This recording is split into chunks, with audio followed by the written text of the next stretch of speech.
Bonjour, aujourd'hui je suis à Oudin. Dans cette commune du Pas-de-Calais, les travaux du futur complexe sportif Gervais-Martel, situé au niveau de la rue Aristide-Briand, sont à l'arrêt. Bonjour, je suis Steven, maire de Oudin. Lancé il y a 4 ans par l'ancienne municipalité, le projet est aujourd'hui repris par le nouveau maire. Un terrain synthétique a été créé. On voit derrière vous, il est toujours fermé. Où en est le projet ?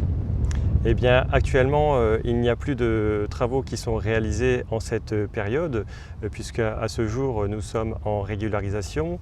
Par ailleurs, j'ai reçu un document de Socotec le 10 juillet qui nous informait vouloir agir dans ce sens et accompagner la collectivité à cette régularisation afin que ce projet puisse trouver son entier aboutissement. Juste à côté, le bâtiment est construit, mais les travaux à l'intérieur ne peuvent pas encore être effectués face à l'absence d'autorisation. En cette période de régularisation, les entreprises ne sont donc pas présentes. Effectivement, alors on peut apercevoir ce qui est visible, mais pas ce qui est invisible, notamment la régularisation d'un permis d'aménagement ou encore un permis de construire pour dire d'accueillir ce complexe sportif. Qu'est-ce qu'on pourra trouver à l'intérieur de ce complexe sportif ? Eh bien, on pourra trouver des vestiaires de telle manière à ce que nos joueurs puissent se changer et aussi échanger lors des matchs de foot.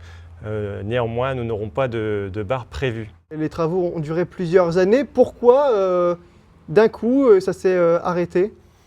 Eh bien, tout simplement, pour continuer les ordres de service, je me suis questionné à savoir si nous avions bien l'ensemble des documents pour poursuivre les travaux. Aucune date d'ouverture n'est prévue pour le moment. Mais est-ce qu'on peut quand même imaginer une période d'ouverture ? Est-ce que ça se compte en semaines, en mois ou même en années ? Eh bien écoutez, ce qui est le plus important en tant que maire, c'est surtout d'assurer la collectivité juridiquement, financièrement et que ce projet puisse aboutir. Sachez qu'il y est plutôt d'une question de quelques mois pour pouvoir en bénéficier tout pleinement pendant plusieurs années. En termes de budget, le terrain ici avec le complexe, l'ensemble du site, 2 hectares, combien ça coûte ? Alors actuellement sur le synthétique et complexe sportif, c'est à peu près 2,5 millions d'euros.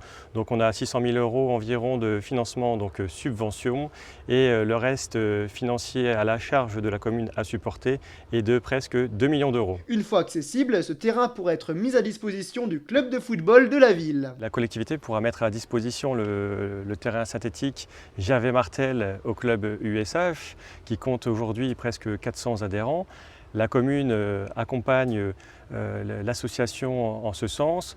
D'ailleurs, il y a peu, au conseil municipal, on leur a attribué une subvention de 22 000 euros, subvention supérieure aux précédentes années, puisque ça permet de pouvoir maintenir un prix à 50 euros l'adhésion pour les parents et rendre le loisir accessible. L'accès au complexe sportif est pour l'instant interdit. On voit tout au long de ce terrain synthétique beaucoup de déchets par terre, un lieu qui est pourtant normalement interdit au public. Exactement, alors ce site, étant donné qu'il est en travaux, il ne doit pas être accessible au grand public et surtout pour la sécurité des usagers et surtout aussi, il n'est pas accessible en motocross. Mais pourtant, il est très fréquenté quand même ? Il est très fréquenté à tel point que nos agents d'astreinte sont obligés d'intervenir, la police nationale, la police municipale. Qu'est-ce qu'on risque comme sanction si on fréquente ce lieu ?